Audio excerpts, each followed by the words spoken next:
Welcome to my channel स्वतंत्र academy study वाला में आपका हार्दिक अभिनंदन एवं स्वागत है। आज हम लोग बात करेंगे शिक्षा एवं मनोविज्ञान के बारे में। तो यह जो क्लास है ये पहला क्लास है सीडीपी का, जो बहुत ही महत्वपूर्ण है। CTET, UP TET, REET, MP TET, KBS के लिए महत्वपूर्ण क्लास है। तो दोस्तों हम लोग स्टार्ट करते हैं। देखते हैं यहाँ पे स्टार्टिंग है अध्यात्मवादी दार्शनिक मनुष्य के लौकिक जीवन की अपेक्षा उसके पारलौकिक जीवन को अधिक महत्वशाली मानते हैं। अर्थात शिक्षा ऐसी हो जिससे मुक्ति मिले। मुक्ति दो प्रकार की होती है, एक जीवन मुक्ति होती है, एक विदेह मुक्ति होती है। मुक्ति कितने प्रकार की होती है? मुक्ति दो प्रकार की होती है। कौन कौन? एक जीवन मुक्ति, दूसरा विदेह मुक्ति होती है। भगवत गीता में भी कहा गया है कि राग द्वेष विमुक्तिस्तु विषयानिद्रश्चरन् आत्मवश्य विधियात्मा प्रसादम गच्छति।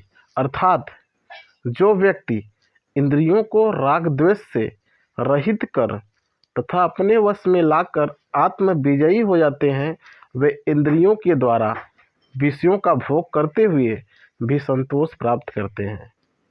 भौतिकवादी विचारक क्या कहते हैं? मनुष्य के लौकिक जीवन को ही सत्य मानते हैं। किसको सत्य मानते हैं? भौतिकवादी विचारक मनुष्य के लौकिक जीवन को ही सत्य मानते हैं। ठीक है। उसके बाद देखिए क्या है, इनकी दृष्टि में जीवन का, जो भौतिकवादी होते हैं इनके दृष्टि में क्या माना जाता है? अंतिम उद्देश्य सुखपूर्वक जीना है। कैसा जीना है? सुखपूर्वक जीना है। चारवाकों की दृष्टि में क्या कहा गया है? चारवाकों की दृष्टि में व्यतीत करने योग्य बताती है। क्या बताती है? कि शिक्षा ऐसी हो जो किसी जीवन को व्यतीत करने योग्य बनाती है। शिक्षा वह है जो मनुष्य को सुखपूर्वक जीवन देती है।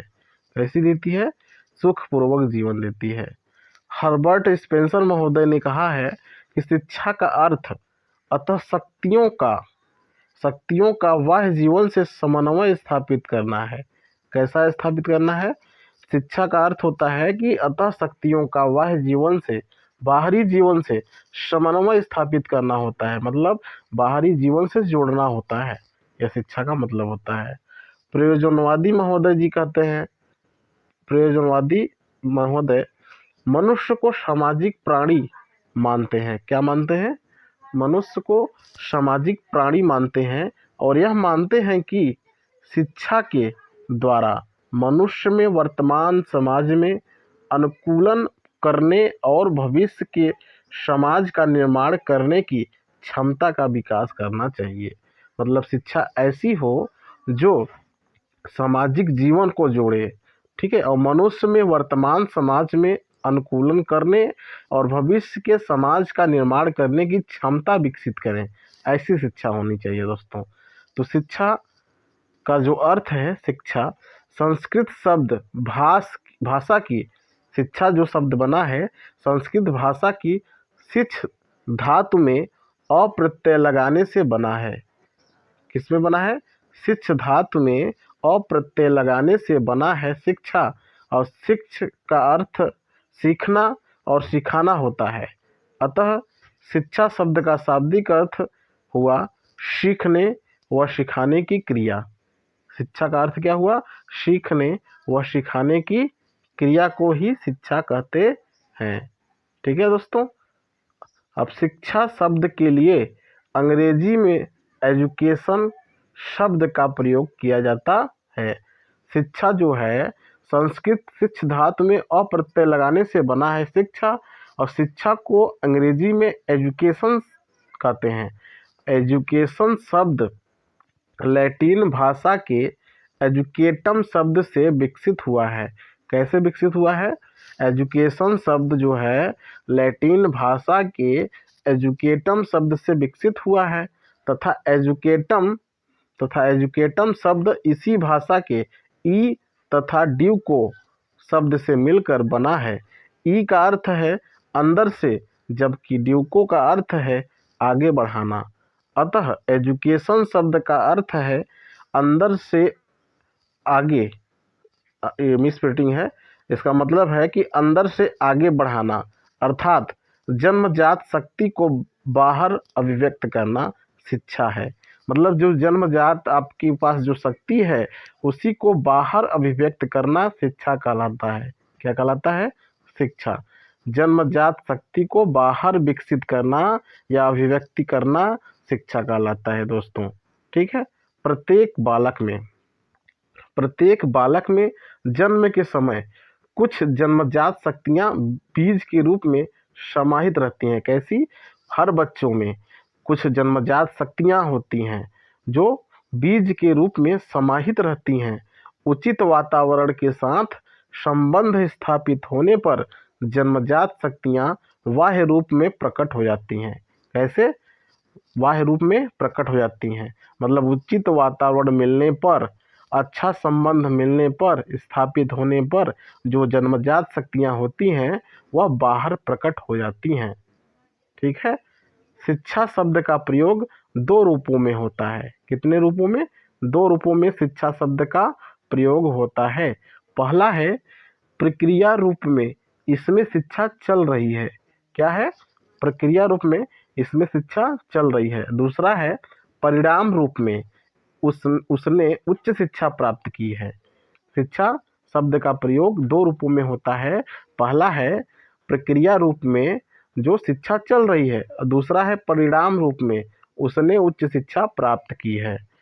शिक्षा वह है जो मुक्ति दिलाए। क्या है? शिक्षा वह है जो मुक्ति दिलाए। या सविद्या विमुक्ते, मनुष्य की अंतर्निहित पूर्णता को अभिव्यक्त करना शिक्षा कहलाता है। क्या कहलाता है? शिक्षा कहलाता है। शंकराचार्य महोदय जी कहते हैं और स्वामी विवेकानंद जी का कहना है कि प्रसिद्ध यूनानी दार्शनिक शंकराचार्य महोदय और स्वामी विवेकानंद जी कहते हैं कि मनुष्य की अंतर्निहित पूर्णता को अभिव्यक्त करना क्या है? शिक्षा कहलाता है। प्रसिद्ध यूनानी दार्शनिक जी कहते हैं कि सुकरात के अनुसार, मतलब किसके अनुसार? सुकरात यूनानी दार्शनिक हैं। इन्होंने कहा है कि सर्वमान्य विचारों को विकसित करना है जो प्रत्येक मनुष्य शिक्षा का अर्थ उन मस्तिष्क में विलुप्त है।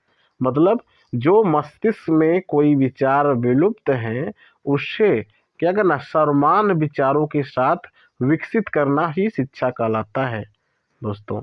उसके बाद क्या है? शिक्षा जो है स्वस्थ शरीर में, शिक्षा क्या है? स्वस्थ शरीर में स्वस्थ मस्तिष्क का निर्माण करना ही शिक्षा है। अरस्तु महोदय जी ने कहा है। कौन कहा है?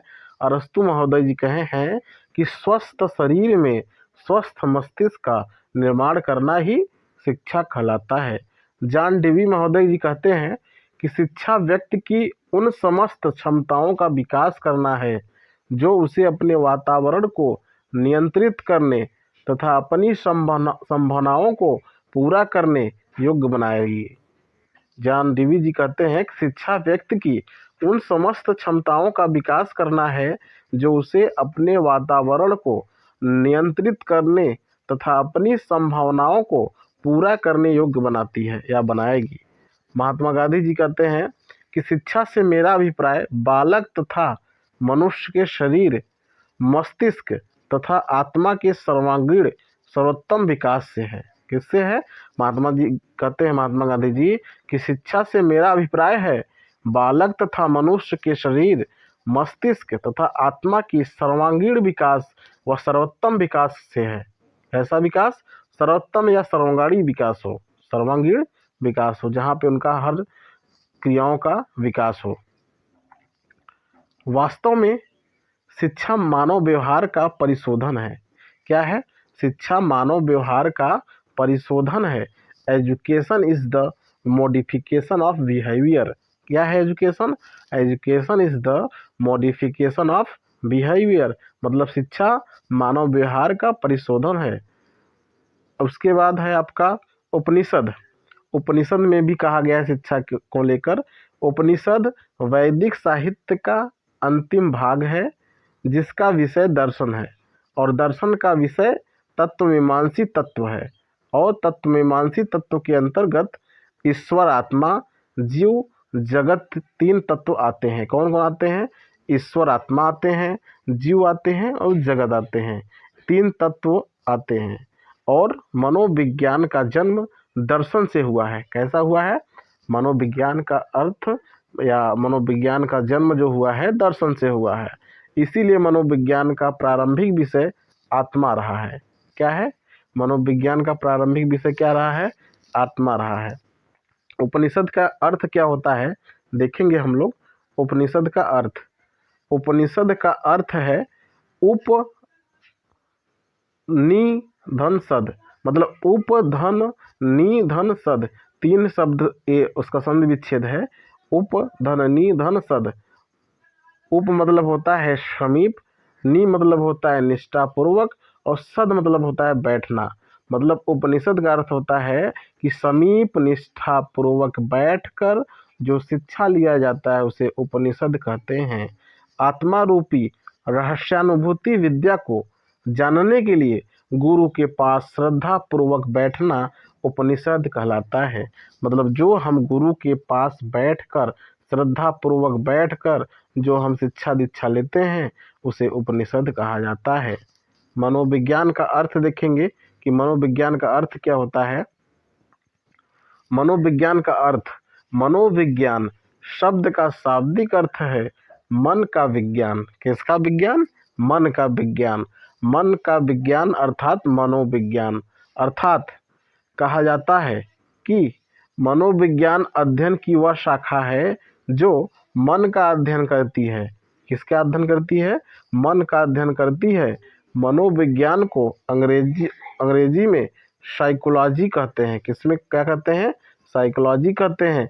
साइकोलॉजी शब्द की उत्पत्ति यूनानी भाषा के दो शब्द साइकी तथा लोगस से मिलकर हुई है।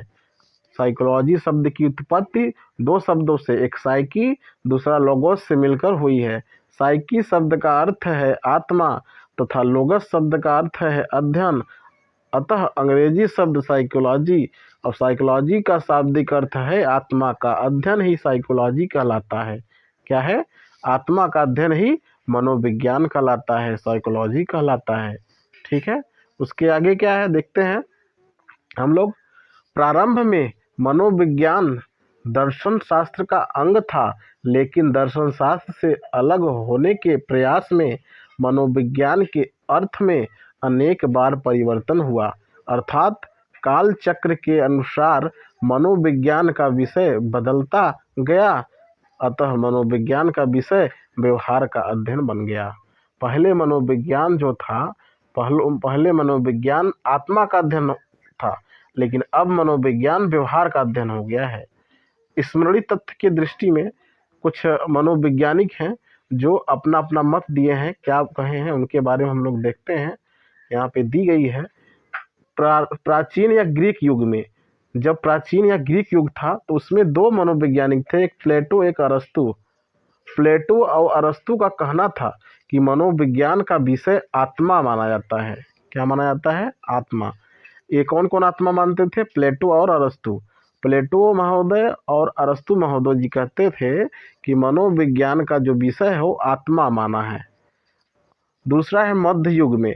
जब मध्य युग आया तो मध्य युग में मनोविज्ञान का विषय मन हो गया। क्या हो गया? मन हो गया। तीसरा है आधुनिक युग।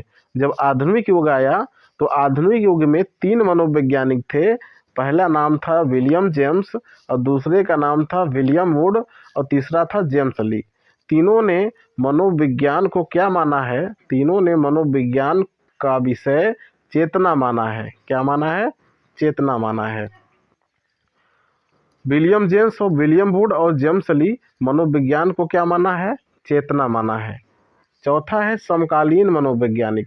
कुछ समकालीन मनोवैज्ञानिक थे। इनमें कौन कौन आते हैं? वी.एफ. स्किनर आते हैं, पावलोव आते हैं, वुडवर्थ आते हैं, वाटसन आते हैं। ये चार मनोवैज्ञानिक आते हैं और चार मनोवैज्ञानिक मनोविज्ञान का विषय जो मानते हैं व्यवहार का विज्ञान मानते हैं। कैसा विज्ञान मानते हैं? व्यवहार का विज्ञान मानते हैं मनोवैज्ञानिक को। निष्कर्ष रूप में कहा जा सकता है कि क्या कहा जा सकता है कि मानव जाति के ज्ञान में वृद्धि के साथ साथ मनोविज्ञान के अर्थ में कई बार परिवर्तन हुआ। पहले व्यवहार का अध्ययन था, अब व्यवहार का अध्ययन है।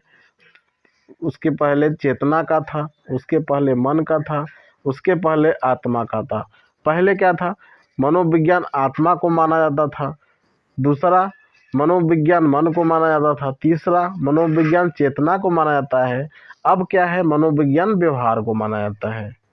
वुडवर्थ के शब्दों में वुडवर्थ महोदय जी कहते हैं कि सर्वप्रथम मनोवैज्ञानिक ने अपनी आत्मा का त्याग किया। वुडवर्थ महोदय जी कहते हैं कि सबसे पहले मनोवैज्ञानिक आत्मा का त्याग किया, फिर इसने अपने मन का त्याग किया, फिर इसने चेतना का त्याग किया। अब यह व्यवहार की विधि को स्वीकार करता है। मनोवैज्ञानिक वुडवर्थ जी कहते हैं कि पहले आदमी आत्मा का त्याग करता है, फिर मन का त्याग करता है, फिर चेतना का त्याग करता है, अब व्यवहार की विधि को स्वीकार करता है। कैसा विधि? व्यवहार की विधि को स्वीकार करता है। दूसरा मनोवैज्ञानिक हैं वाटसन महोदय। वाटसन महोदय जी कहते हैं कि मनोविज्ञान को व्यवहार के धनात्मक विज्ञान के रूप में परिभाषित किया जाता है। मनोवैज्ञानिक वाटसन जी कहते हैं कि मनोविज्ञान को व्यवहार के धनात्मक विज्ञान के रूप में परिभाषित किया जाता है। अब यही मैकडूगल जी कहते हैं अपने शब्दों में, मैकडूगल जी कहते हैं कि मनोविज्ञान आचरण एवं व्यवहार का यथार्थ विज्ञान है। कहते हैं कि जो मनोविज्ञान है आचरण एवं व्यवहार का यथार्थ विज्ञान है। यह किसने कहा? मैकडूगल ने कहा। ठीक है। उसके बाद क्या है? शिक्षा शास्त्र, मनोविज्ञान, व्यवहार का परिमार्जन और व्यवहार का अध्ययन। देखिए, ये जो शिक्षा शास्त्र है, शिक्षा शास्त्र व्यवहार का परिमार्जन है, और मनोविज्ञान क्या है? मनोविज्ञान व्यवहार का अध्ययन है। शिक्षा शास्त्र व्यवहार का परिमार्जन है और मनोविज्ञान व्यवहार का अध्ययन है।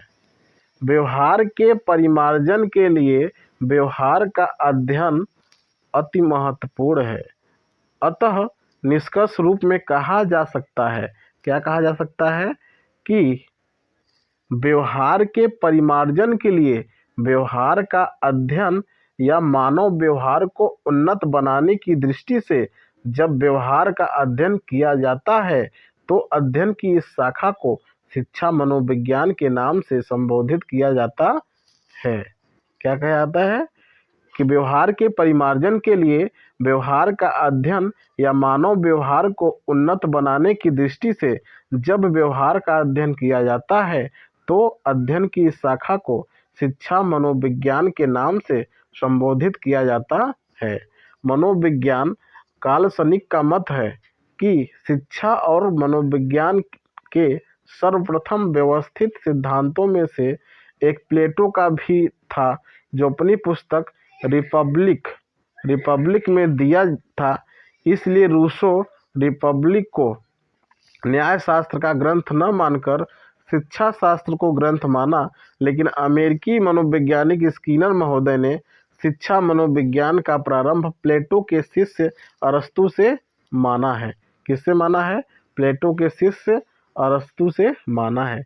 वास्तव में शिक्षा में मनोवैज्ञानिक आंदोलन को प्रारंभ करने का श्रेय सामाजिक समझौतावादी, राजनीतिक एवं प्रकृतिवादी विचारक जीन जैकस रूसो के सिद्धांतों में मिलता है, जिसने अपनी पुस्तक एमिल में, रूसो की एक पुस्तक है एमिल में शिक्षा शास्त्रियों का ध्यान बालक की शिक्षा की ओर दिया गया है।